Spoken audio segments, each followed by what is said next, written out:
भारत में पहले से ही ऋषि मुनियों ने वैज्ञानिकों की तरह खोज करके मनुष्य जीवन को लंबी आयु के साथ स्वस्थ और प्रसन्न बनाने के उपाय खोज लिए थे, जो भारत की जनता के लिए करोड़ों रुपए से ज्यादा लाभदायक हैं। अधिकांश रोगों का मूल है अप्राकृतिक दिनचर्या, मतलब प्राकृतिक रूप से चलने वाली दिनचर्या के विपरीत चलना।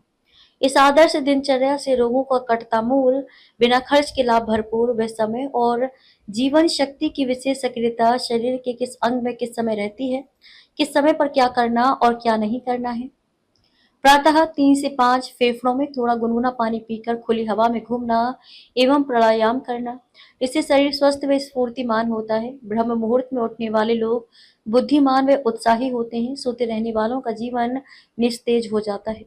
सुबह 5 से 7 बड़ी आंत में प्रातः जागरण से लेकर सुबह 7 बजे के बीच मल त्याग व स्नान कर लें। सुबह 7 बजे के बाद जो मल त्याग करते हैं उन्हें अनेक बीमारियां घेर लेती हैं। सुबह 7 से 9 आमाशय व जठर में दूध या फलों का रस या कोई पीने वाले पदार्थ ले सकते हैं, भोजन के 2 घंटे पहले तक। सुबह 9 से 11 अग्नाशय व प्लीहा में ये समय भोजन के लिए उपयुक्त है। भोजन के बीच बीच में गुनगुना पानी अनुकूलता अनुसार घूंट घूंट पिएं। दोपहर 11 से 1 हृदय में दोपहर 12 बजे के आसपास मध्याह्न संध्या करने का विधान है। ध्यान जप करें, इस समय भोजन करना मना है। दोपहर 1 से 3 छोटी आंत में भोजन के करीब 2 घंटे बाद प्यास के अनुसार पानी पीना चाहिए। दोपहर 3 से 5 मूत्राशय में 2 से 4 घंटे पहले पिए पानी से इस समय मूत्र त्याग की प्रवृत्ति होगी।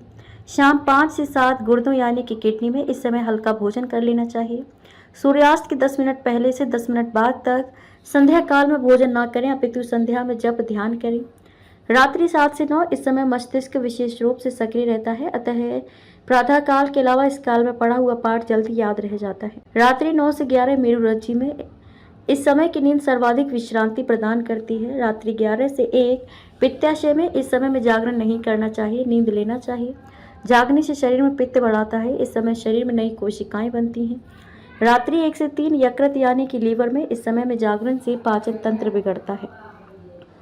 अब भारत की जनता खुद ही देख ले कि भारत की संस्कृति और सभ्यता में विश्व के सभी मानवों के लिए स्वस्थ, सुखी और सम्मानित रहने के उपाय प्राचीन काल से ही हैं। अब विदेशियों की नकल करने से ही भारत की जनता का तन मन धन से नुकसान हो रहा है। हर क्षेत्र में संपन्न और शक्तिशाली भारत देश इसलिए ही विश्व गुरु था। भारत की जनता ने विदेशियों की नकल और बातें पढ़ सुनकर गुमराह होकर अपने ही पैरों में कुल्हाड़ी मार ली थी। अब फिर से विश्व गुरु भारत बनाने के लिए परम पूज्य संत श्री आसाराम जी बापू ने संकल्प करके उनके करोड़ों अनुयायियों यानी कि फॉलोअर्स को इस महान कार्य में लगा दिया है। खबर को शेयर फॉरवर्ड कर पूरे विश्व में पहुंचाकर विश्व गुरु भारत में सहयोगी बनकर बिना वर्दी के सैनिकों की तरह आप भी अपना कर्तव्य निभाइए। देश और दुनिया की ताज़ा और विशेष खबरों के लिए देखते रहिए सैनिक गर्जना न्यूज चैनल। नमस्कार।